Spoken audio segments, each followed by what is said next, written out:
Yo me pregunto, en este siglo XXI, ¿uno qué hace con el tiempo? Es decir, siempre estamos diciendo que no nos alcanza el tiempo. A algunos nos dicen que tenemos tiempo de sobra. Es decir, ¿qué es el tiempo, no? Así que esta tarde, queridos exploradores, amigos curiosos, amigas soñadoras, vamos a revisar en una charla muy amena qué es eso del tiempo, qué hacemos con ese tema que es el tiempo, con ese insumo, y les vamos a querer preguntar a ustedes, pues, ¿qué hacen con el tiempo? Yo les quiero compartir la siguiente reflexión. El tiempo es el más precioso de los bienes. Su pérdida, la mayor de las prodigalidades. Hmm. Preguntémosle a Carlos qué piensa de esta otra cita. Carlos, por favor. A ver, Jason, buenas tardes. Y tú me pones a leerlo y dice lo siguiente, demos tiempo al tiempo. Para que el vaso rebose, hay que llenarlo primero. De Antonio Machado. Hmm. Interesante, ¿no? Martín, por favor, ayúdanos con estas dos últimas oraciones. Encantado. La primera dice, Dios, cuando hizo el tiempo, lo hizo de sobra. Un Hmm. proverbio irlandés. Y la última, ¿no? Los que emplean mal su tiempo son los primeros en quejarse de su brevedad. Pues sí. Los primeros en quejarse. Óyeme, Martín, ¿tú qué piensas de eso? Los primeros en quejarse de su brevedad.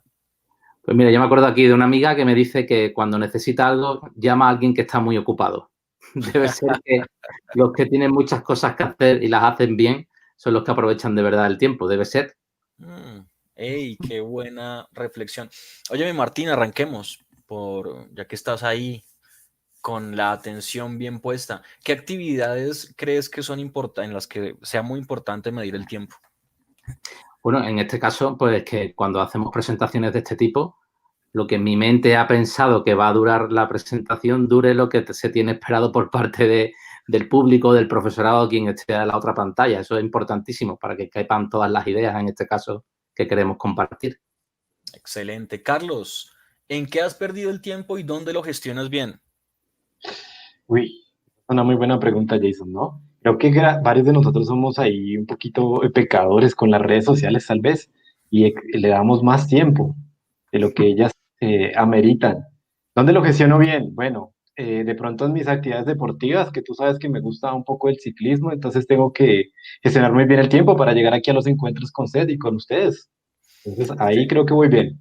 Muy bien, nuestro compañero va a la montaña en la mañana y vuelve a la academia. Y me voy a preguntar a mí mismo, ¿qué te impide gestionar bien el tiempo? Bueno, algo de lo que mencionó también Carlos, las redes. No planear muy bien las actividades diarias, por ejemplo, y es como que vayan surgiendo las cosas. No, no, no, eso no me permite gestionarlo muy bien. Así que, queridos amigos, hoy en la sesión de esta tarde, noche en España, vamos a ver cuáles acciones realizamos para gestionar mucho mejor el tiempo.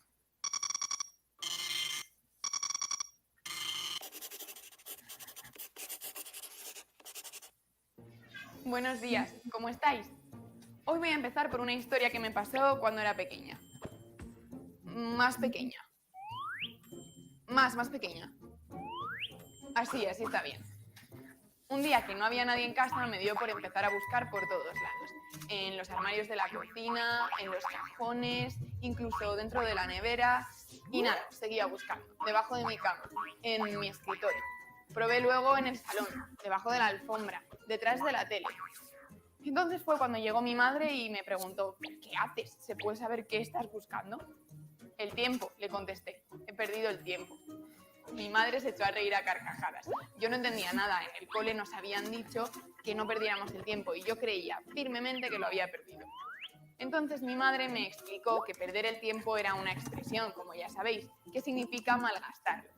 Lo que me enseñó ese día es que el tiempo es un recurso limitado y que debemos aprovecharlo bien. Por fortuna, para eso hay claves.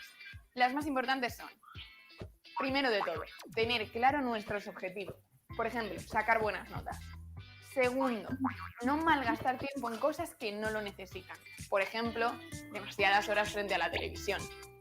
Tercero, utilizar herramientas que nos ayuden a organizar nuestro tiempo, como agendas o calendarios. Y cuarto, evitar interrupciones. Si tu hermano quiere jugar, que se espere a que hayas terminado de estudiar. Ejercitaréis estas y otras claves en la unidad 7. Ay, caramba, vamos a preguntarle a nuestro invitado de esta tarde, Martín Varela Dávila. Una pregunta, Martín, aquí en Colombia. ¿Baila salsa? Como nuestra amiga que estaba ahí compartiéndonos esta chispa visual. ¿Sabes bailar salsa? Bueno, tengo una buena amiga allí, colombiana, que me llevó a algún lugar donde se bailaba mucho y reconozco que moví muy poco mis pies y mis caderas. Que no es una de mis virtudes. Martín Varela Dávila, él es el subdirector de la Fundación Trilema, él es licenciado en psicopedagogía y diplomado en magisterio en la especialidad de lenguas extranjeras, coach nivel 5, ILM y senior y Harvard y proyectos. No, Martín, buenas tardes, el invitado especial de esta tarde en estos encuentros de SET 21. ¿Cómo estás? Bienvenido y por favor, cuéntale a nuestra audiencia quién eres. Pues nada, soy un profesor que se enganchó a la aventura apasionante de tratar de impulsar la innovación en educación desde que conoció el proyecto de la Fundación Trilema. Y desde entonces, desde que me enganché a la fundación, pues nada, nos paseamos un poco por toda España y cuando el virus nos dejaba también fuera de España y conociendo tierras bonitas como la vuestra para tratar de impulsar proyectos educativos en los que, como habéis presentado al inicio, les demos herramientas a nuestros niños, a nuestros hijos, a nuestros nietos también en mi caso, para que afronten con garantías el mundo que les va a tocar construir y que no sabemos cómo va a estar, ¿no? Y hoy menos que nunca, quizás. Martín, acabas de mencionar algo que es fundamental para los currículos de los colegios, cualquier casa con hijos. Y es, óigame, bueno, ¿yo para qué estoy educando a mi estudiante o a mi hijo hoy? ¿Para los retos de hoy o para los de cuándo?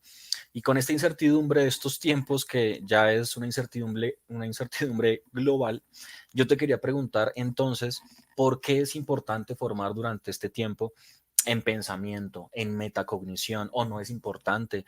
Para que le demos una idea a los profesores y amigos entusiastas que se están conectando a esta hora, Martín. Bueno, básicamente porque nosotros mismos somos la gran herramienta y nuestra gran herramienta está en nuestro pensamiento. Pensamiento entendido no solo localizado en el cerebro, que evidentemente lo vamos a nombrar en varias ocasiones, porque sabemos que nuestro pensamiento está repartido por todo el cuerpo con sus terminaciones nerviosas, etcétera, ¿no? Pero al final somos lo que pensamos. Y de hecho ahí, precisamente en ese conocernos profundamente quiénes somos, arranca una de las imágenes principales que me gustaría compartir con vosotros. Por favor, adelante. Muy bien.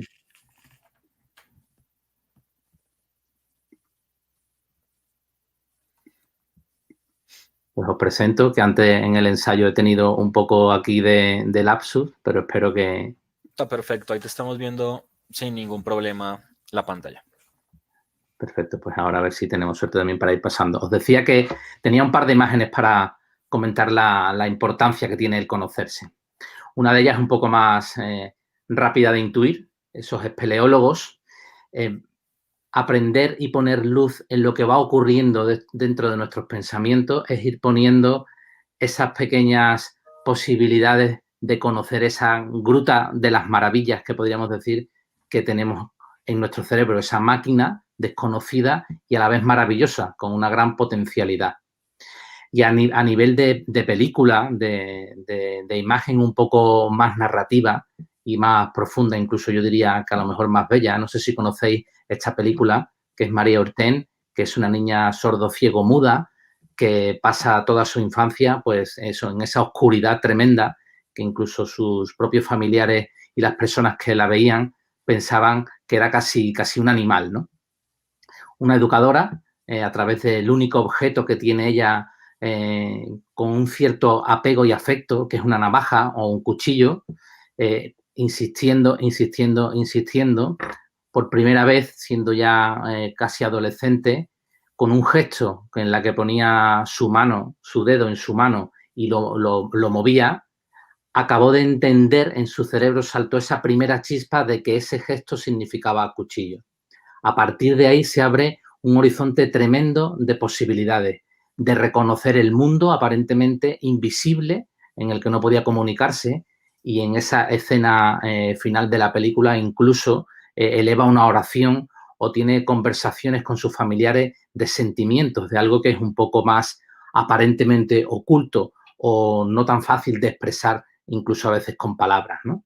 Entonces, es en ese conocerte profundamente, en esa apasionante aventura, como los espeleólogos, de saber qué ocurre dentro de mi cabeza, a veces con nuestros niños en clase. Os traigo aquí un par de intervenciones de niños en nuestros colegios aquí de la Fundación Trilema en España, pues expresan cosas como la que os voy a enseñar, ¿no? La primera de ellas...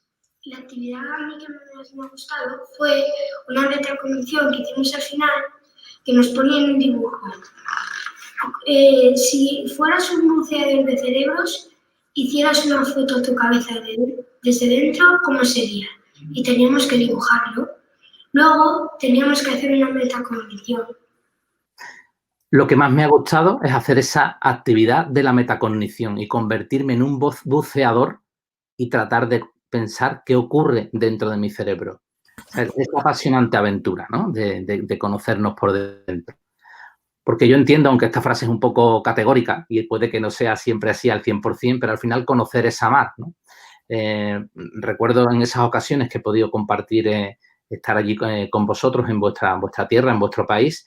Al final, cada palabra, cada expresión que se dice, cada costumbre, ahora como me preguntaba Jason, incluso con la salsa, ¿no? Al final, cuando uno va conociendo las costumbres, va conociendo al otro, va sabiendo exactamente qué hay detrás de palabras, costumbres, etcétera, uno puede en algún momento llegar a amar, ¿no? Y entiendo que ese conocerte es posibilitar de alguna manera también amarte a nivel de alumnos, de aula, de niños en clase con sus posibilidades de aprender y en el fondo de ser. Cuando el niño va siendo consciente de esas posibilidades que tiene, es capaz de sacar de él lo mejor de sí mismo. Os traigo aquí esta idea que para mí es, creo que, importante, ¿no? Porque quiénes somos está muy marcado por lo que podríamos llamar nuestro filósofo de referencia y pedagogo José Antonio Marina, que es uno de los autores junto a Carmen Pellicer de La inteligencia que aprende, un libro vuestro de la editorial Santillana. Dice que la personalidad heredada es ese temperamento, ¿no? Algunas, digamos, condicionantes que traemos de serie. Somos lo que hemos nacido en nuestro entorno, lo que traemos de cuando nacemos. Pero también somos lo que se va convirtiendo en hábitos, a veces adquiridos consciente o inconscientemente, y que van conformando lo que podríamos llamar nuestro carácter, ¿no? Nuestra forma incluso de reaccionar, de por qué vamos teniendo esa conciencia de nosotros mismos, etcétera. Pero lo más interesante, y que uno con esa palabra de posibilidad, es la personalidad que él llama personalidad elegida. O sea, que uno conforme lo que va imaginándose de sí mismo, proyectando y decidiendo en su día a día, va configurando, digamos, esa otra tercera parte de lo que podríamos llamar sobre cómo somos y cómo nos vemos. Entonces, en esta posibilidad de verte, de reconocerte y de reconocerte profundamente, ese conocer por dentro qué ocurre en nuestro cerebro cuando pensamos, cuando sentimos, cuando aprendemos, es vital. Porque ahí dentro, en esa maquinaria interior maravillosa que es nuestro cerebro, ocurren cosas que no sabemos. De hecho, el gran avance que ha podido dar luz ahora en los últimos años a cómo orientar nuestra tarea educativa en el aula es que a la hora de explicar qué ocurre en nuestro cerebro cuando aprendemos, están empezando a cambiar los modelos a lo que anteriormente eran espaciales, o sea, la mente como un cajón en el que uno va echando cosas hasta que ya no caben más, o que has nacido con un cajoncito muy pequeñito y no entra nada, o incluso esos otros modelos que decían qué parte del cerebro se estimulaba y tal, pues están cambiando hacia modelos que van describiendo qué ocurre en el lapso de tiempo en el que se puede producir o el aprendizaje o cualquier otro elemento, digamos, con estímulo cerebral, ¿no? ¿Qué ocurre en esa especie de caja negra que nosotros en el proyecto de Aprender a Pensar hemos tomado la imagen del conectoma, que es eso que tenéis en la diapositiva en el centro, ese dibujo de colores de las conexiones neuronales en el cerebro. Hemos intentado a lo largo de todo el proyecto de aprender a pensar, aportar luz, color a qué ocurre cuando aprendemos, cuando pensamos. Y eso que está ocurriendo, ¿cómo se llama? ¿Qué nombre tiene? Para que esa gran maquinaria, tan potente como el volante yo pongo ahí el volante de un Fórmula 1 del Ferrari, podamos realmente esa maquinaria nuestra manejarla. Y precisamente ahí os traigo a colación de justo el libro que os comentaba, de la inteligencia que aprende, que recoge todo el modelo didáctico y toda la teoría profunda de cómo aprendemos, que se vuelca en el material de aprender a pensar.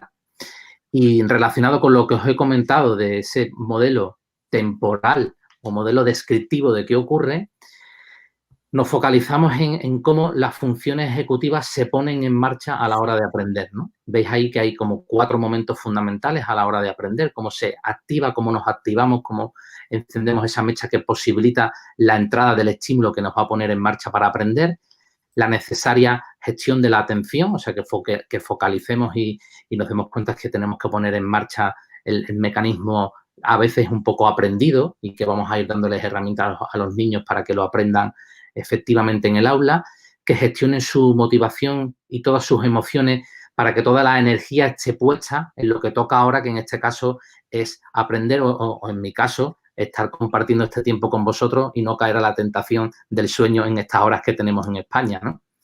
Una vez que la energía se ha puesto en marcha, ¿cómo gestionamos ese aprendizaje evitando que se nos vaya la mente? O sea, ese control de la impulsividad, no estamos hablando solo de trastornos de hiperactividad, sino que me controlo si me viene una señal, si estamos atendiendo en clase y se me va la mente, cómo voy controlando todas estas cuestiones, cómo elijo las metas para ponerme en marcha hacia ellas, que sería la siguiente, cómo inicio y organizo mi acción y cómo la mantengo, cómo soy firme, persistente, porque sabemos que algunas de las cuestiones que vamos aprendiendo nos van a coger más tiempo del que teníamos a lo mejor pensado.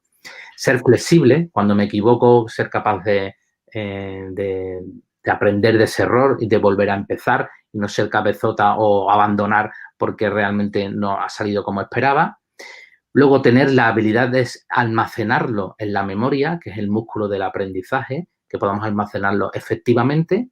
Y como parte final, que preguntabas también, Jason, antes sobre la metacognición, la capacidad de poder repasar toda esta trayectoria del aprendizaje para aprender dónde ha ido mejor, dónde ha ido peor esa, digamos, autorregulación de mi aprendizaje para sacar de nuevo posibilidades de mejora en pasos sucesivos o en aprendizaje futuro. Oye, Martín, esta imagen que estamos viendo y que nos has compartido, pues a mí me parece fenomenal. Está acompañada de una pequeña imagen de la portada del libro. Vamos a encontrar entonces allí en La inteligencia que aprende de Carmen y de José Antonio, ¿verdad? Exacto, exacto. Excelente. Son las 11 funciones que están tratadas a lo largo de todo el libro, qué significa cada una de ellas y cómo, incluso con muchas pistas para docentes y para el aula, cómo pueden entrenarlas, mejorarlas, etcétera. Excelente. Martín, aprovecho y Carlos para contarles. Martín, te voy a hacer un recorrido rápido por Colombia y sus alrededores porque está conectada gente de absolutamente todo el país de Colombia y de patrias vecinas. Muy rápidamente desde Miranda, Cauca. Mil gracias por conectarse desde Santander, desde Cali, desde Medellín, desde Tuluá, desde el Chocó. Hola Medellín de nuevo. Mira, desde Perú, qué maravilla. Ecuador, nos saludan también del estado de Hidalgo en México. Así que bueno, saludarles a todos, profesores, entusiastas de la educación, curiosos, exploradores. Bienvenidos a esta sesión con Martín Varela. Carlos, por favor, adelante, tienes una pregunta. Sí, precisamente te estaba escuchando aquí con atención, Martín, y vino a mi mente el control y gestión del pensamiento. Y bueno, yo te quisiera preguntar qué opinas con respecto a esta afirmación que seguro que tú la has escuchado. Las cosas ocurren 2 veces, una en la mente y otra en la realidad. A propósito de lo que tú mencionabas de esa gestión del pensamiento. Sí, pues, de hecho, nosotros cuando trabajamos este proceso de la metacognición, y lo tenéis reflejado en los materiales de pensar, hacemos como una especie de bocadillo, ¿no? Desde antes, incluso cuando trabajamos por proyectos en nuestras aulas, lo hacemos durante y luego después, ¿no?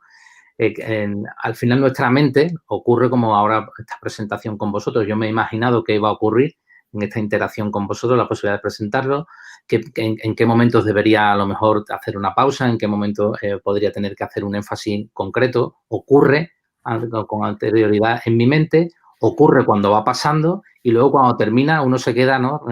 Recapitulando, ¿no? Posteriormente. Yo creo que es la clave dicha en frase, como comentabas, Carlos, de eso, cómo ocurren las cosas en la mente antes, después, 2, o no sé si 3, o algunos incluso nos obsesionamos y ocurren 1000 millones de veces, porque si meto la pata, pues igual no me duermo esta noche pensando que no he ido del todo bien, con un pensamiento recurrente, ¿no?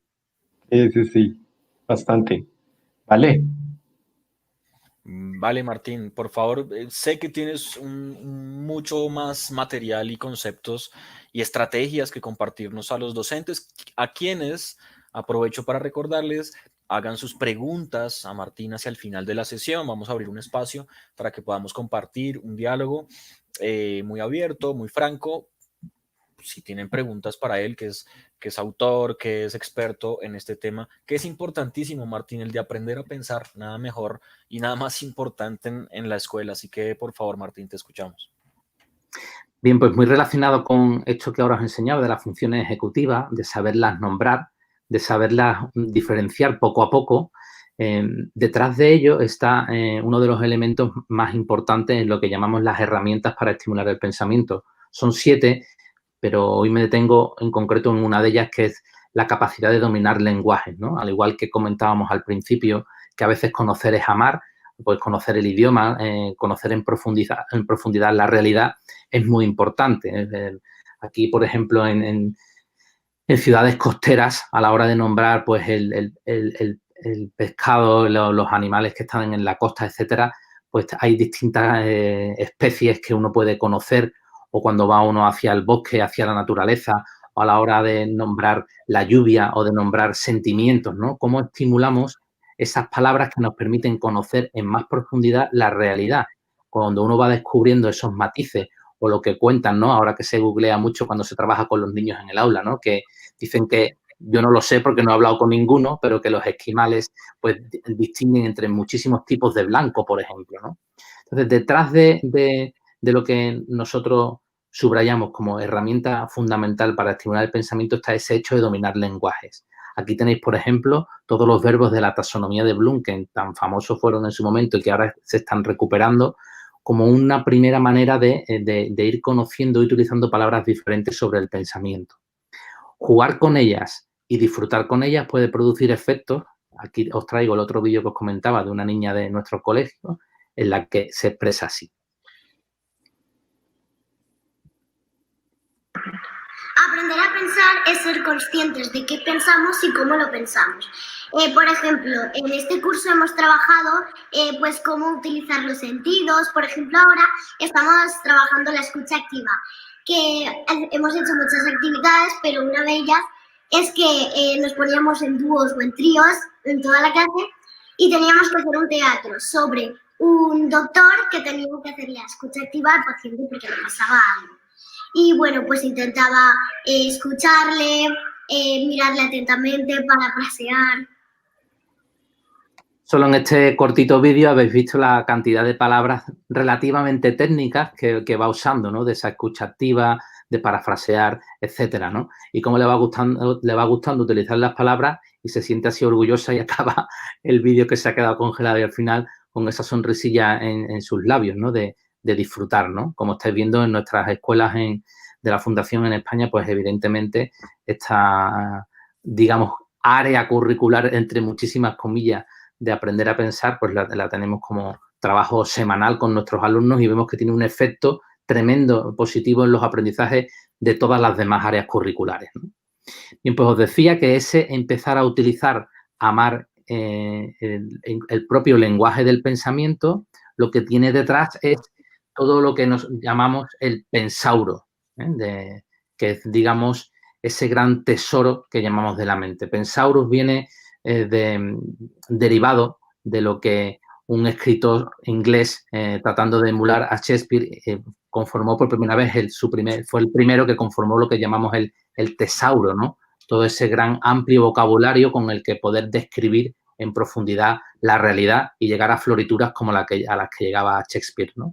Bueno, pues nosotros hemos cogido esa imagen del tesauro para hablar del pensauro como el gran tesoro de la mente, en el que todo el bagaje que tenemos como equipo de investigación en la fundación, con, digamos, toda la herencia de distintas escuelas de pensamiento por todo el mundo, hemos ido, digamos, ordenando dentro de esas 3 grandes categorías y dentro de ellas sus subcategorías que están diseminadas por todo el material de aprender a pensar. Entonces, yo os traigo solo una parte de ellas, por ejemplo, los hábitos del pensamiento, que dentro de ellas pues está estimular el deseo de aprender continuamente, que hay mejor que eso con nuestros alumnos, prestar atención, concentrarse, persistencia a la tarea, el manejo de la impulsividad, etcétera.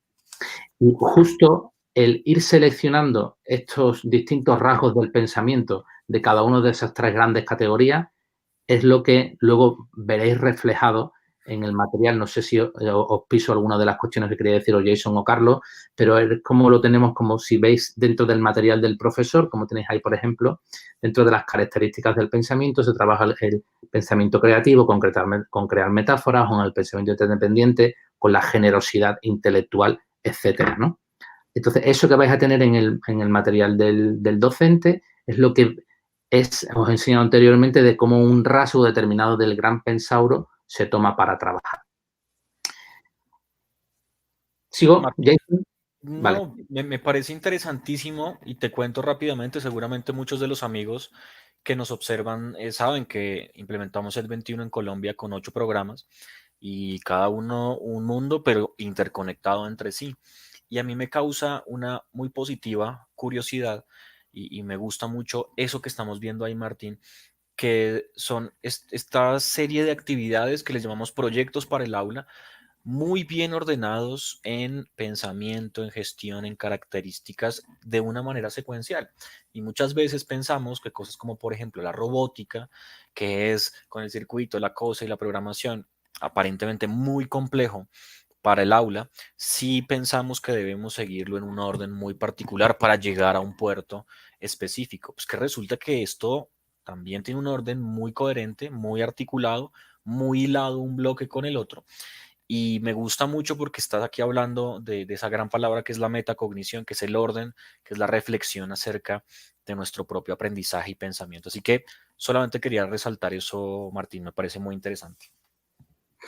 Bien, pues una de las grandes claves es cómo hacer de toda esa propia gestión del pensamiento, hacerlo competencia casi inconsciente, diríamos, ¿no? Este gran bucle que es muy interesante, que lo tomamos de Ashley Ross, como veis ahí en la propia diapositiva de la presentación, en el fondo tiene detrás lo que sería la propia construcción de un hábito, pero a nivel de pensamiento, ¿no? Ponemos una metáfora o una imagen muy sencilla para explicar a qué nos referimos con esto, ¿no? Y a veces, pues, cuando uno aprende a conducir, ¿no? Que tiene que pisar los pedales, meter la marcha, desembragar, etcétera, a no ser que tengas un auto automático, pero tienes que, ¿no? Embragar, desembragar, etcétera. Bueno, al principio tú eres un incompetente y eres inconsciente de esa incompetencia, o no te preocupa o realmente nunca te has parado a pensar cuando al principio, antes de coger los autos, los carros, los coches, ¿no? Entonces, la primera vez que te pones al volante y tienes que tratar de conducir, dices tú, pues realmente soy un incompetente y soy ahora más consciente que nunca que esto no lo sé hacer, ¿no? Entonces, hay un primer momento que esa competencia se va adquiriendo de manera a veces torpe, pero muy consciente, ¿no? Estás como casi mecanizando los movimientos que tienes que hacer con las piernas, con la mano, estar pendiente del tráfico, no del tráfico. El tráfico en Bogotá, por cierto, es apasionante. Por no decir otra cosa. Sí. Y luego de repente te conviertes en un conductor experimentado y, bueno, vas conduciendo por cualquier avenida de allí de Bogotá sin ningún problema y no tienes que estar tan atento a tantas millones de cosas, ¿no? Pues ese recorrido que nos apoyamos a veces en esa metáfora, por ejemplo, del conducir o cualquier otro hábito que se puede ir adquiriendo, pues también ocurre a nivel de pensamiento, ¿no? O a la hora de tomar decisiones, pues tú no eres ni siquiera consciente de que puedes ser un incompetente o un ciertamente algo torpe, ¿no? Entonces tú tienes que hacer visible qué tengo que hacer para tomar buenas decisiones, sopesar los pros, los contras, etcétera. A veces me lleva mi tiempo, pero de manera progresiva, de manera sistemática, irlo haciendo competencia inconsciente, que sea ya un mejor pensador conscientemente. Porque al final, cuando tú le das ese poder de autorregulación al alumno, le estás dando la más poderosa arma, como os decía anteriormente. A veces, para explicar la importancia de esta fuerza de la autorregulación en el aprendizaje, muy ligada a la metacognición, como subrayabas ahora también, Jason, me apoyo en este estudio que hizo John Hattie ya hace unos años, que es uno de los gurús internacionales que con más fuerza está impactando, justo con sus libros que habla del impacto en el aprendizaje. Pues él, cuando hace en ese estudio esa medición del impacto en la calidad del aprendizaje del alumno, la mayoría de las actividades o la mayoría de las metodologías docentes que permiten un aprendizaje profundo tienen la palabra self de alguna manera, ¿no? O sea, ese auto. Al final hay una frase que a mí me gusta decir, que a nadie lo aprenden, ¿no? Al final el movimiento de aprendizaje, como el de la motivación, es personal, parte de uno mismo, ¿no? Entonces, junto con ese auto, la calidad de la relación entre el profesor y el alumno y la propia expectativa del alumno de que puede aprender. Entonces, en esas expectativas impactan muy directamente lo que os he comentado anteriormente, de que a veces uno no es consciente ni de cómo aprende, ni de cómo comprende, ni nada. Nos gusta también decir que la comprensión no es un acto voluntario. Yo, por mucho que me empeñe, no puedo comprender más y mejor. Entonces, ¿qué pautas le podemos ir dando a los alumnos para que progresen, ¿no? Y comentaba con vosotros, antes de conectar con nuestros amigos profesores que nos acompañan, que el material de Aprender a Pensar también recoge mucha trayectoria de aula, de docentes, de profesores con nuestros alumnos que han ido trabajando esto de manera un poco más o menos sistemática. Y en ese ir adquiriendo cada vez mayor destreza, como decíamos ahora, de competencia inconsciente casi, hemos pasado de a veces materiales en las que los alumnos, los niños y las niñas respondían a preguntas muy concretas sobre lo que tenían que trabajar en el contenido, a encontrarnos ya ahora en sus portfolios de aprendizaje. Aquí hemos vuelto a tener lo que nos pasó al principio, Jason, Carlos, que no me aparece la animación, ¿no? Que tenía más páginas del portfolio de este alumno, en el que hay páginas y páginas en las que ellos van reflejando su reflexión sobre el aprendizaje. Entonces, esa posibilidad de darle esas herramientas fuertes en sus manos es como el gran desafío, ¿no?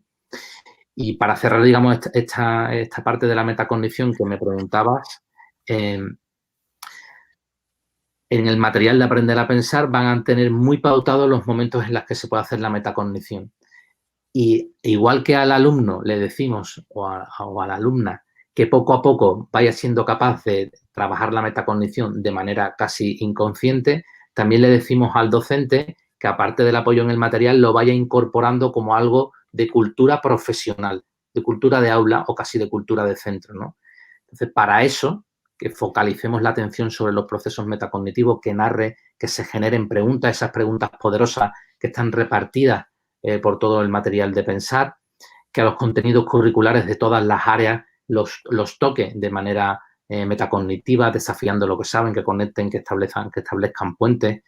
Carlos antes también nos preguntaba sobre el pensamiento como computacional, cómo la metacognición se podía trabajar ahí, que se reserven tiempos explícitos para que esa voz interior, ese sacar por dentro esas dos veces con la mente, que también nos comentaba Carlos, que ocurra realmente en el aula, que nosotros mismos nos vayamos estimulando en ese manejo del lenguaje del pensamiento, que también sepamos describir lo que ocurre en nuestra cabeza mientras pensamos, aprendemos o también enseñamos a nuestros alumnos, que autoevaluemos y coevaluemos, que hagamos una cultura de la evaluación continua del trabajo que hacemos en el aula y que los patrones de razonamiento, las secuencias de preguntas, escaleras gráficos nos acompañen todo el tiempo, como aparecen también en nuestro material.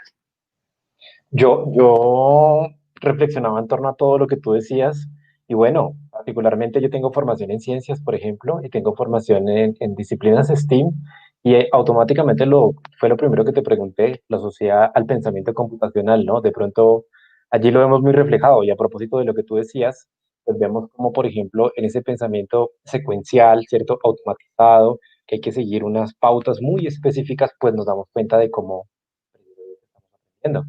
Entonces, sé que allí desde la perspectiva del pensamiento computacional, bueno, y desde muchos ángulos tú lo has mostrado, pero sé que en el pensamiento computacional también se ve bastante esta parte que nos enseñas en ese momento.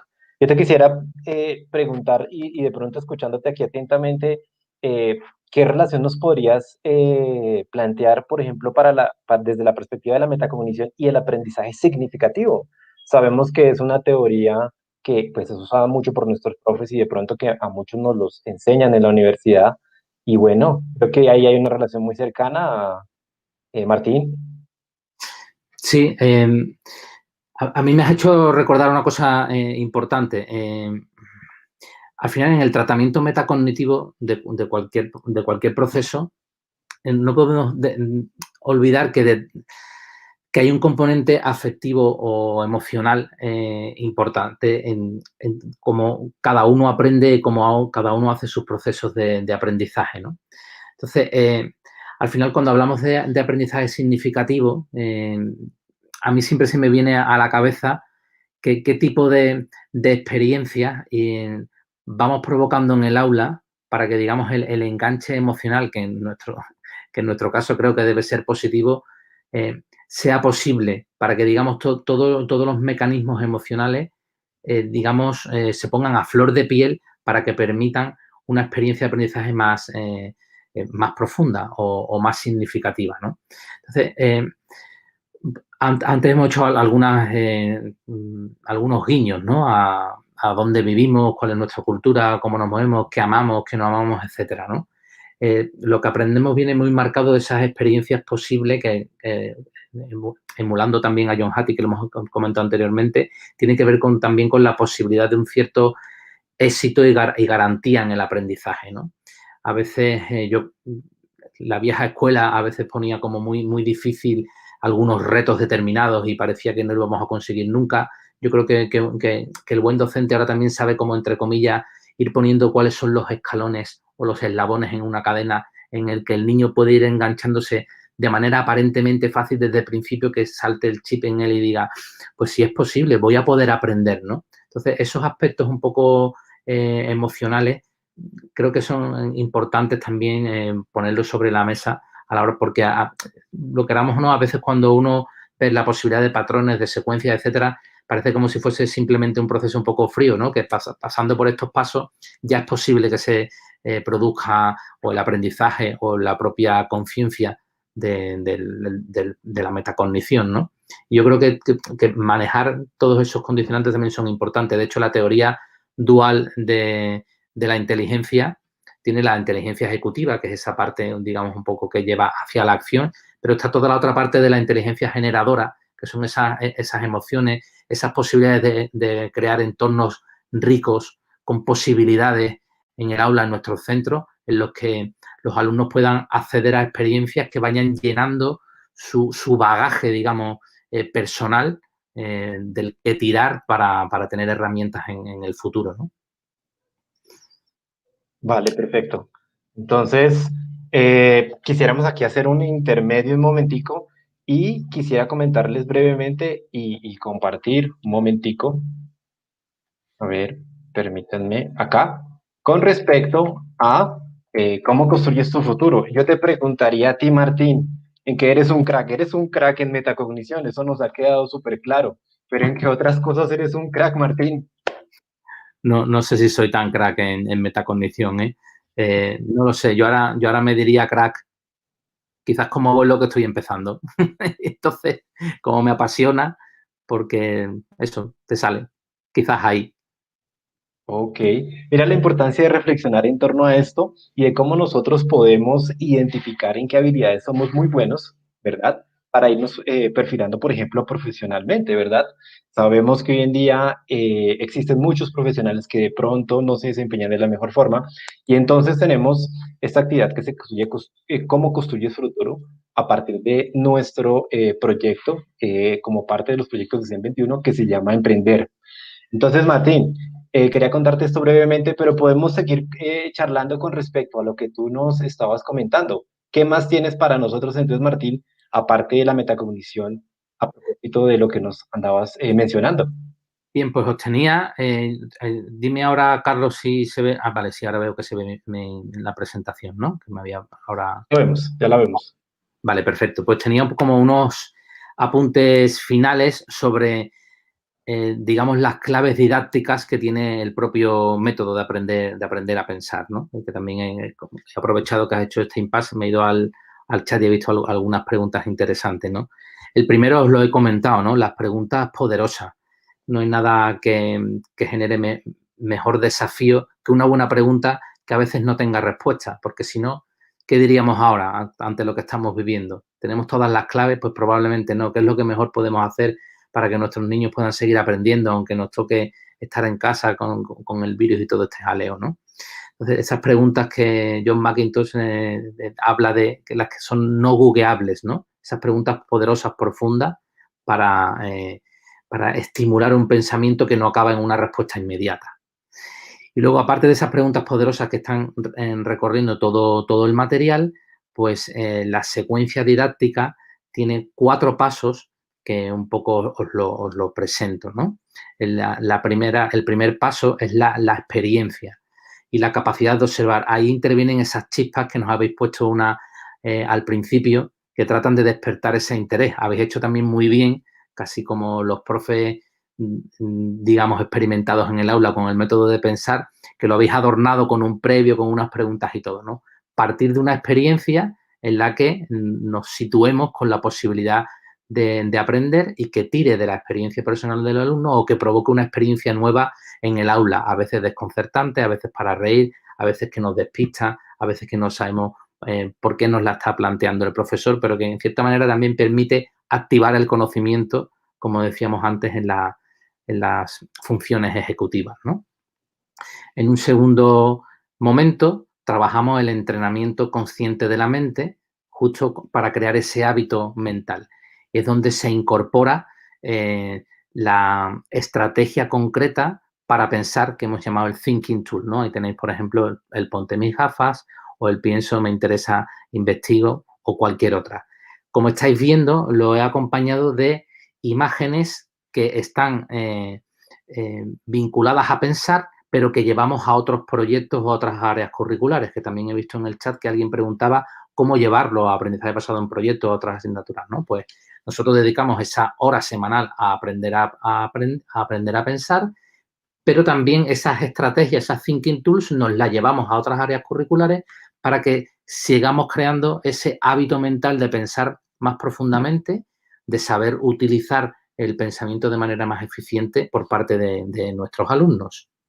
Con eso te referías a las rutinas de pensamiento, ¿verdad? Entiendo. Exacto. Sí. El puente, ¿verdad? Claro, lo que pasa es como rutinas de pensamiento, es, digamos, esa terminología es la que usa David Perry. Sí. Exacto. Nosotros en Aprender a Pensar tenemos un poco de todo. Algunas las hemos creado nosotros mismos, otras nos hemos inspirado en Perkin y otras nos hemos inspirado en otros autores, ¿no? Pero por eso acuñamos al final ese nombre de Thinking Tool, ¿no? De herramienta para pensar, sea cual sea. A veces va a ser una más concreta, inspirada en Perkins, pero a veces otras no. Vale, perfecto. Sí. El tercer momento sería hacer aún más consciente de qué hablamos cuando estamos hablando de ese rasgo de pensamiento. O sea, si antes hemos dicho que el rasgo de pensamiento era el pensamiento generoso o en este caso exactamente qué nos queremos referir con el lenguaje del pensamiento, etcétera, pues hay un momento como de conceptualización, ¿no? O sea, de esto que tienes tú en la mente, que estamos entrenando, esto se llama así, de ponerle nombre, ¿no? Ese cuchillo que decíamos con la imagen de Marie Urtein en la película que os comentaba, ¿no? Pues esto es cuchillo y esto es tenedor, ¿no? Al final ir poniendo nombre, que es ir poniendo esas lucecitas, como decíamos antes, a la hora de ser o buceador o espeleólogo o lo que sea, ¿no? Precisamente en aprender a pensar tenemos distintas imágenes que es que ellos mismos toman ese personaje para meterse en su cabeza. El buceador lo había dicho, el niño que os puse el vídeo al principio, el explorador, el espeleólogo o el Big Data Processor, ¿no? O sea, el procesador de grandes datos, que al final es lo que tenemos en el cerebro, ¿no? Un gran controlador. Pues tener esa imagen para jugar a imaginarnos dentro y poner esa luz en lo que ocurre mientras pensamos o aprendemos. Y el cuarto momento, que aparece didácticamente como un ciclo o una secuencia de momentos temporales que también se utilizan en el aula con los niños, es si tú esto lo estás aprendiendo, te está transformando en cierta manera, ¿no? Al final es también el concepto un poco competencial de todos los aprendizajes del currículum 21 que estamos subrayando en estos encuentros que tenéis con los docentes, ¿no? Al final, si queremos que nuestros alumnos tengan esas destrezas, las tienen que demostrar en su vida cotidiana y tienen que mostrar que eso les va haciendo, pues, tener más destrezas. Pues hay un apartado específico en el material que propone que eso ya lo pongan en marcha dentro del aula. Suelen ser actividades que se proponen un poco más de jugar con los demás, de jugar con el otro. Que se redondea bien, y esto es muy importante, con lo que llamamos el entrenamiento semanal, o que a veces es más de una semana. En Aprender a Pensar trabajamos muchísimas cosas. Por ejemplo, los entrenamientos semanales. Por ejemplo, en la unidad 1 hicimos un diario sensorial, que se trataba de poner lo que percibíamos y lo que era nuevo de los 5 sentidos. En la unidad 2 usamos las comparaciones para ser conscientes de qué elegir. En esta unidad hemos trabajado la escucha activa. La escucha activa sirve para cuando alguna persona te habla, tú le repites las cosas más importantes, le parafraseas, le miras fijamente. En esta unidad lo que hemos hecho es trabajar durante una semana la escucha activa y poner si la has trabajado o no, si no la has trabajado y qué pasó. Y como veis, la niña tiene algunos cuadritos en el que aparece no, ¿verdad? Y luego, como os he comentado, la importancia de entrenar fuera del aula. Al final, no solo practicamos dentro de nuestra clase, de nuestros salones con nuestros niños y niñas, sino invitarles a que esa práctica la lleven en casa, con los amigos, etcétera, ¿no? Si realmente tú vas creciendo en esa destreza, en este caso de aprendizaje y de pensamiento, pues muéstralo, entrénate fuera y comparte tus éxitos y tu nueva necesidad de aprender con tus compañeros en clase. Y lo que, digamos, a modo de bocadillo, os decía anteriormente, une los bloques. En Aprender a Pensar. No hace falta ya escuchar a nuestra amiga. Son los conectomas que tiene la concepción de portfolio metacognitivo, ¿no? Antes, pensar qué va a ocurrir, qué sé sobre esas destrezas de pensamiento o sobre esos rasgos de pensamiento que vamos a trabajar, qué ideas tengo previas sobre ellas, cómo me imagino que vamos a trabajar y luego cerrar sobre recoger, verbalizar, nombrar ese hacia afuera y darle nombre a todo el proceso trabajado y cómo me va cambiando como persona y como alumno. Porque, como os decía al principio, tenemos una poderosísima herramienta en nuestras manos. A veces bromeamos con los smartphones, con todas las posibilidades tecnológicas que tenemos, pero la herramienta más poderosa y más preciosa es la que tenemos en nuestra mente, que nos dice quiénes somos, cómo nos configuramos, cómo nos proyectamos, quiénes nos gustaría ser, de pulir y ayudar a ser más profundamente a nuestros niños y niñas para que nos ayuden a construir este mundo en el que estamos aquí inmersos todos trabajando, ¿no? Eso es lo que yo traía, Jason, Carlos, para compartir. Excelente, Martín, te agradecemos muchísimo porque por lo que estamos viendo acá en el chat de YouTube, pues la cosa genera muchísimo interés y como sabemos que nos acompañas desde España y tienes adelantada la noche, no queremos abusar de tu tiempo, pero Martín, mira, hay muchísimas preguntas, no sin antes saludar, por ejemplo, a amigos que están desde la Amazonía, desde el Casanare, desde, bueno, es que nos están desde Cartagena, de muchísimas partes del país y alrededores. Martín, han surgido tipos de preguntas. La gente está como loca en el buen sentido de la palabra en el chat porque les están enganchadísimas con lo que nos compartiste, con pues la herramienta que es fundamentalmente el insumo con el cual, mediante el cual vamos a desarrollar esas habilidades 21. Están fascinados con tus ejemplos. El video, queridos amigos, va a quedar allí colgado en YouTube. Revísenlo después por si tuvieron algún fallo en la conexión.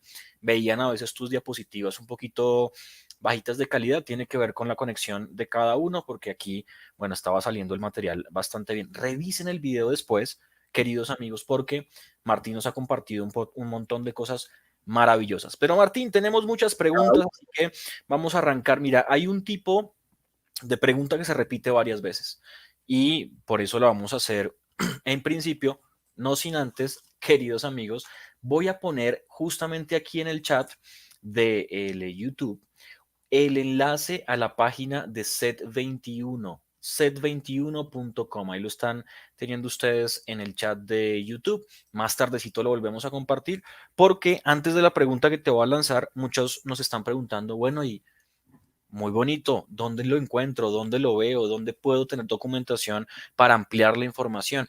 Amigos, se van a set21.com, programas, y ahí están, digamos, todos los contenidos que estamos nosotros desarrollando para ustedes, para apoyarles en estos procesos, no solamente de metacognición, sino, como lo dijo hace un ratito Martín, en todo el desarrollo de las habilidades 21. Martín, una gran pregunta y se está repitiendo muchas veces. Yo con este tema de la metacognición, ¿cómo hago para fijar, para captar, para atraer la atención de mi hijo / estudiante por tres cosas puntualmente? Dizque una pandemia, dizque una emergencia sanitaria mundial, primer asunto, nada, o sea, súper importante. Segunda cosa, por ende, la virtualidad, como yo tengo, gracias a esa metacognición, a eso que nos estás compartiendo, la atención de mi estudiante en estos momentos de confinamiento en virtualidad. Y algo que por allí también Patricia nos decía, con padres de familia en casa, hombre, que no están capacitados con herramientas pedagógicas, que no son docentes y que están, por un lado, cocinando, después atendiendo a su trabajo virtual, atendiendo a los chicos, un contexto bien complejo. Atención, ¿cómo la logramos con metacognición y este escenario tan complejo de estos meses? Mira, en España, también precisamente motivado por cuando nos confinamos, voy a permitirme un momentito, voy a buscar un elemento que justo preparé para España, el vínculo entre aprender a pensar y cómo trabajarlo en casa, ¿no? Entonces, si queréis os comparto esa... ¿Es posible, Jason, Carlos? Sí, sí, por favor. Camila nos va a colaborar con tu pantalla. Mientras, Martín, yo me voy a aventurar a responder una pregunta que está en el chat también repetida. O sea, me voy a vestir de experto Carlos Martín aquí de neurociencias por un segundo nada más. Y preguntan, oiga, este tema de la metacognición está bueno desde primera infancia, desde los 6 años, desde los 3, desde los 4, ¿cuándo? ¿En bachillerato, cuando están grandes? Me voy a lanzar al agua. Sí, desde primera infancia, profes. Me parece interesante que podamos desarrollar estos procesos. No sé, ahora sí preguntémosle al experto. ¿Tú qué crees, Martín? Hombre, no tenemos ninguna duda. Cuando nosotros empezamos a trabajar la metacognición, algunos nos comentaban que eso era a lo mejor a partir de los 7, de los 10 años, etcétera, ¿no? Y nosotros, desde el principio, incluso en algunas aulas que tenemos de 0 a 2 años, con algunas, al final todo depende de la calidad del docente y de las ganas también que ponga a la hora de adaptar las estrategias. Pero apostamos muy fuerte siempre en que lo que nosotros nuestro preescolar de 3 a 5 años, y cuando en uno de nuestros centros cogimos el aula de 0 a 2, también empezamos a aplicar estas técnicas, ¿no?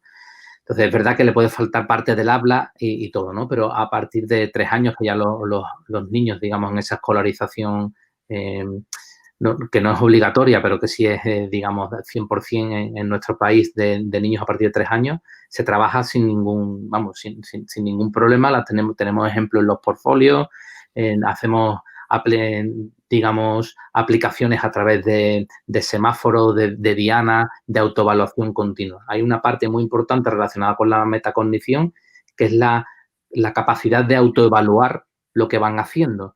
Entonces, cada vez que propongamos a nuestros alumnos, a nuestros niños pequeños, autoevaluar lo que hacen, ya estamos trabajando la metacognición o anticipar, o renombrar lo que uno ha trabajado, ¿no? Entonces, os decía, para los que estáis preguntando para casa y tal, ¿no? Entonces, yo traía algunas pinceladas que sirven, yo creo que tanto para aula como para casa, ¿no? El apasionarte por los porqués, que tú juegues con tus niños en casa y en el aula a no saber todas las respuestas, porque quieres investigar y quieres seguir. Desafíate a ti mismo, delante de tus hijos, delante de tus alumnos. Pues yo esto no lo sé del todo, pues ¿qué será? Pues yo lo he llamado de esta palabra, otros lo llaman de esta otra, ¿no? Dedica al menos un día, esto va más para clase, el valorarlo, la quincena del rincón de, en casa, el disfrute de pensar y visibilizar lo que vamos pensando. ¿Qué se te ha pasado por la cabeza, no? Tras una película, porque no vamos a hacer siempre que apaguemos el celular o apaguemos la televisión, o hoy día el YouTube y Netflix, etcétera, para que estén con nosotros, porque a veces eso no se va a dar. Pero después de a lo mejor compartir un rato con ellos, tras lo que hemos visto, tras las noticias que han aparecido, tras las fake news, lo que aprenden en redes sociales que te lo dicen los niños como una noticia cierta, preguntar, bueno, ¿por qué crees esto? ¿Y qué hay detrás? Observa en detalle, no te quedes ahí, vamos a sacar 4 detalles más. Ponte en el lugar. Bueno, la persona que ha escrito esto, hay pequeños trucos para explorar un poco más. Y como yo digo, a veces con los adolescentes, especialmente, aprovechar las ventanas de posibilidad, que es, ahora a mí no me viene bien porque justo ahora me ha llamado mi jefe y tengo que hacer no sé cuánto, pero es cuando el adolescente ha decidido que él va a perder un poquito de su tiempo contigo para contarte algo. Pues en ese momento hay que aprovecharlo, aunque sea 5 o 10 minutos para tener esa conversación según lo que se plantee, ¿no? Eso para casa, ¿no? Para esos momentos de captar la atención. Y luego es verdad que hay, de profundizar en el pensamiento, pero para captar la atención, yo invito porque el libro de la inteligencia que aprende lo tenéis en abierto. Entonces hay una posibilidad de acceder a él, de en concreto buscar esa función ejecutiva de la atención y ver muchas de las pistas que se pueden llevar en el día a día, tanto en aula como en casa. Martín, una de las preguntas es justamente, la planteaba y es una inquietud de Denis y de otros profes por aquí, material, recursos, un link, siempre los docentes estamos ávidos y me encanta eso porque somos muy curiosos de estar solicitando un PDF, material. En principio, Martín, recomendarles a los docentes el libro del cual haces mención, que es La inteligencia que aprende. ¿Dónde lo podemos conseguir? Que nos dices que está abierto. Sí, nosotros lo tenemos en nuestro campus virtual. Si tuviésemos a otra hora decente aquí en España, le decía a mi compañera de la tecnología, yo no sé si os dais vuestro correo, queréis que yo aporte algún correo en el que puedan pedirlos y lo Por hacemos favor. con Jason. Y tu arroba para que te sigan en redes, porque va a estar muy interesante que las personas que se quedaron hoy con muchas curiosidades, profes, por tiempo. A mí me da una vergüenza con Martín, que es la medianoche en España, pero mire, es que nos apasiona este tema, que se van a quedar cositas allí, como decimos nosotros los colombianos, Martín, en el tintero, es decir, preguntas que no se van a poder resolver por tiempo. Escríbanle, por favor, a Martín, contáctenos en sus redes, vayan por favor a la Fundación Trilema, les vamos a compartir por supuesto el PDF de la inteligencia que aprende para que puedan tener un material interesante de apoyo. Ese es muy fácil porque con simplemente poner la palabra formación, luego poner @ Fundación Trilema, que es nuestra fundación, fundaciontrilema.org. Ahí, si decís que habéis asistido a este encuentro virtual y que queréis acceder al libro de la inteligencia que aprende, os lo podemos mandar sin problema. Excelente. Martín, ya tenemos el correo, formación@fundaciontrilema.org en el chat de YouTube, para que cualquiera, por favor, escriba. Le cuentan, por favor, a Martín que estuvieron en su charla con cientos de personas, casi 400 personas conectadas en vivo de muchas partes de Latinoamérica, que les encantó y que están ávidos de agarrar ese PDF y devorarlo en 2 horas. Yo me lo leí como en 3, Martín, te digo, una lectura fácil, deliciosa, no es Sí. técnica, no te van a abrumar con neurociencia ni las conexiones de la... No, no, es muy delicioso de leer, recomendadísimo. Martín, ojalá alcancemos porque hay un montón de preguntas. Rápidamente, mira, nos pregunta, bueno, agradecer obviamente comentarios de Ariel, por aquí está también, que me ha gustado mucho, Gloria Campo ha aportado un par de cosas muy interesantes, Martín, ya te las voy a compartir. Pero aquí hay algo interesante y es, nos pregunta María Isabel Trujillo, esas estrategias que nos compartiste hace un rato de aprender a pensar para redondear esta idea con el ABP. Ella se pregunta, bueno, ¿y la metacognición? ¿Cómo viene con el tema del aprendizaje basado en proyectos? Y María Isabel, Martín, yo sumo algo más, el espacio en donde desarrollamos estos proyectos. Metacognición, listo, tenemos las aulas con pupitres, un docente que está allá al frente, pero María Isabel menciona algo maravilloso y es el ABP, los proyectos, la horizontalidad, el juego, la lúdica, un reto, aprender a pensar, investigar, a ver cómo yo resuelvo ese reto. Y yo le sumo una tercera y es el espacio donde realizamos estos proyectos de metacognición. Martín, ¿qué opinión te merece esto? He hecho antes un guiño porque me pareció verlo en el chat. Nosotros hay una directriz que en toda unidad didáctica o proyecto al menos se hace consciente en tres pausas metacognitivas, una inicial, una intermedia y otra final. Consciente significa provocar una actividad a través de una pregunta que tocan tres aspectos. Uno, la propia conciencia como aprendiz. Si van a trabajar en proyectos con grupos, trabajar sobre el grupo y luego sobre los contenidos curriculares que se trabajan. O sea, digamos, hay una metacognición inicial con esos tres puntos. Yo, o sea, en este proyecto que me propone el profesor o la profesora, yo cómo me siento de capaz, cuáles son mis destrezas como aprendiz que me van a permitir trabajar o no, qué creo que voy a necesitar, etcétera. Si voy a trabajar en grupo, hacemos metacognición grupal, o sea, cuáles son mis fortalezas para colaborar con mis compañeros, etcétera, etcétera. Anticipar ese trabajo. Y luego sobre los contenidos curriculares que se van a poner en marcha. ¿Qué sé ya de esto? ¿Qué necesitaría saber con urgencia? Etcétera. Luego hacemos otra intermedia, también vinculada a esos tres polos, que al final es cómo nos está yendo durante el camino de aprendizaje, y una final que cierra todo el proceso también en esos tres polos de aprendizaje. Eso, digamos, es como lo mínimo que le pedimos a nuestros docentes en nuestros centros, sea una unidad didáctica de cualquier área curricular o sea un proyecto.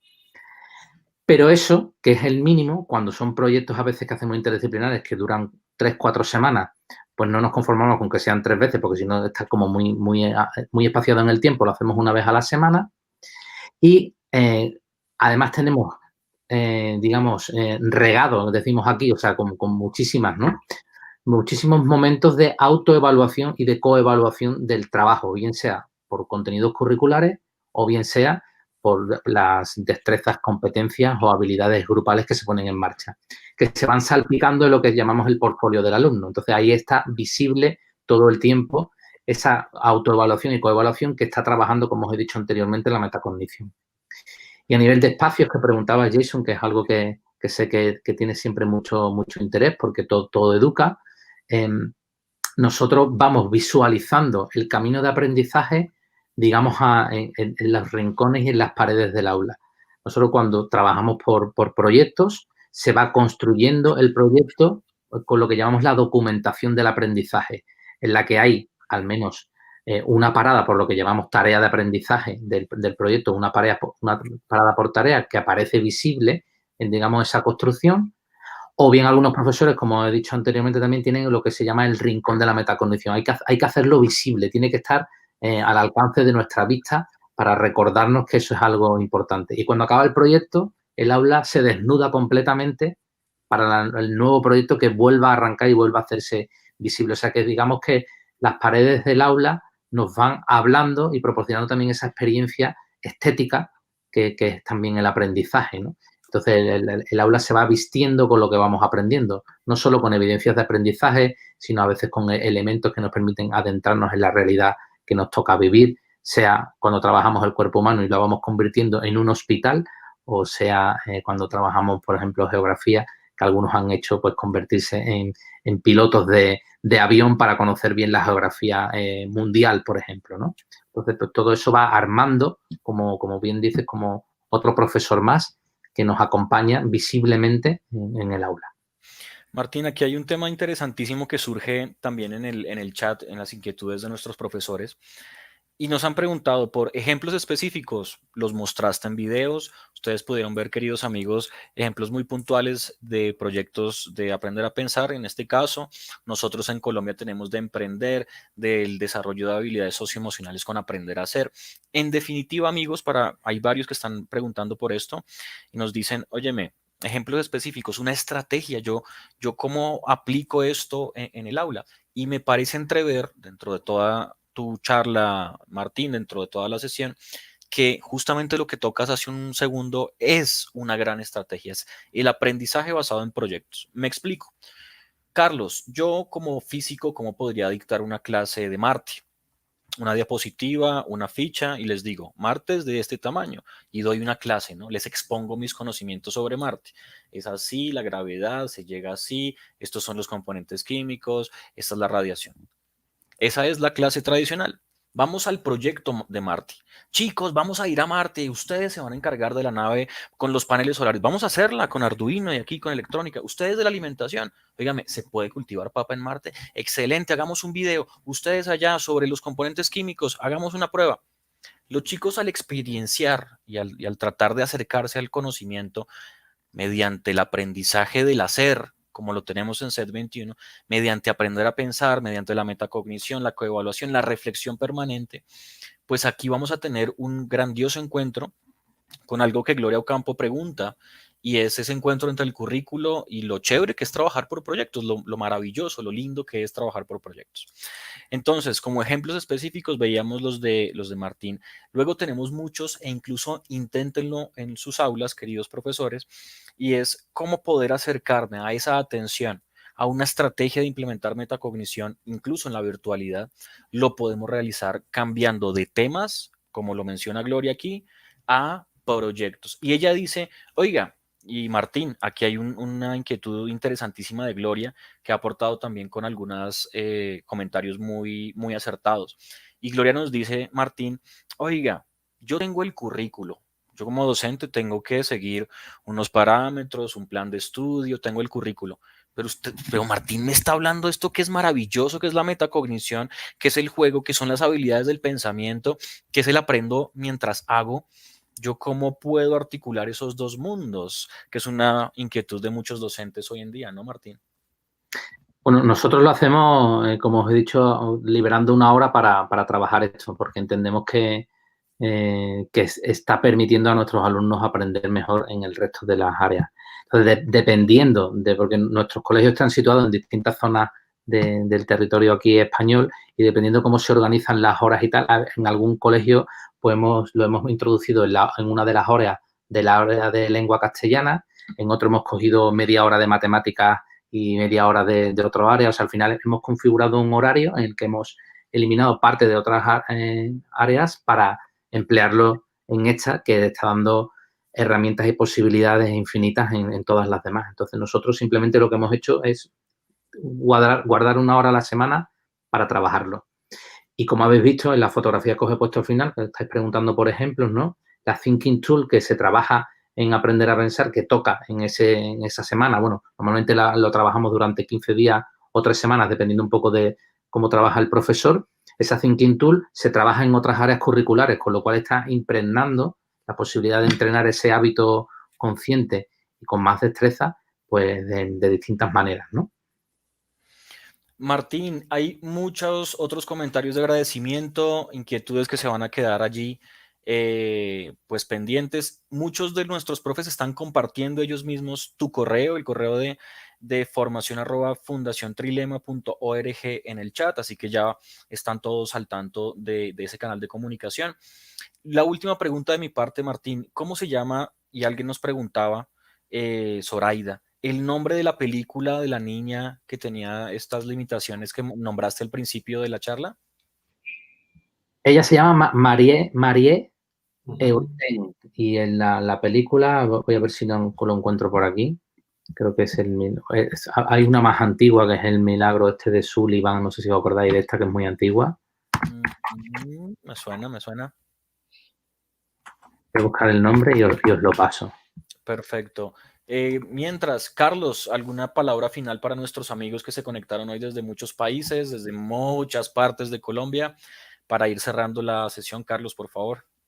Creo que sí, yo estaba aquí bastante y gratamente sorprendido por la participación. Yo también estaba por aquí revisando los comentarios de nuestros profes, muy interesados. Qué chévere. Qué bonito poder aportar con estas estrategias diferentes y estrategias que hacen parte de SET 21. Veo que hay muchos comentarios y veo que también se quedan muchas preguntas por ahí pendientes. Afortunadamente por el tiempo no las logramos responder todas, pero que seguro con ayuda de la Fundación Trinema podemos ahí indagar un poco más con respecto a algunas inquietudes que se quedaron ahí en el tinterillo, como dices tú. Muy agradecido con los profes que se conectan desde diferentes partes, haciendo un esfuerzo, de pronto hasta con problemas de conexión a internet manifestados de algunos. Entonces, agradecido, profes, porque estén acá, porque estén haciendo que este espacio se enriquezca y bueno, seguir invitándolos a que nos acompañen en este espacio tan interesante. Yo por mi parte he aprendido un montón de Martín. Aquí estoy, pero súper atento, anotando y me llevo esta... En el chat privado nuestro, que para los espectadores les diremos que tenemos aquí nuestro chat, os he puesto el link al tráiler de la película para que lo podáis pasar al de YouTube si queréis, ¿no? Para que han preguntado por la película. Ya está el tráiler de la película la cual hacía mención Martín en el chat de YouTube. Agradecerte, Carlos, por supuesto, y todas esas preguntas que se están quedando allí pendientes, pues se van a ir al correo de Trilima. Eso sí, mañana, profes, porque es que Martín tiene más de la medianoche y lo vamos a despedir con un enorme abrazo desde Colombia y desde, como viste, muchas partes y muchos países de Latinoamérica. Agradecerte enormemente por tu espacio, aprendimos muchos, yo aquí estoy también lleno de anotaciones, como Carlos y como muchos de los profesores que nos estuvieron acompañando hoy. Martín, mil gracias, solo palabras de agradecimiento para tu espacio y tu intervención. A vosotros por prepararlo con tanto cariño, muchas gracias. Por favor, aquí muy pendientes de lo que haga pues la fundación y todos estos insumos que nos facilitan el desarrollo de las habilidades 21. Amigos en toda Latinoamérica, en toda Colombia, mil gracias. Nos vemos en un próximo encuentro virtual Santillana. Chao. Chao, chao.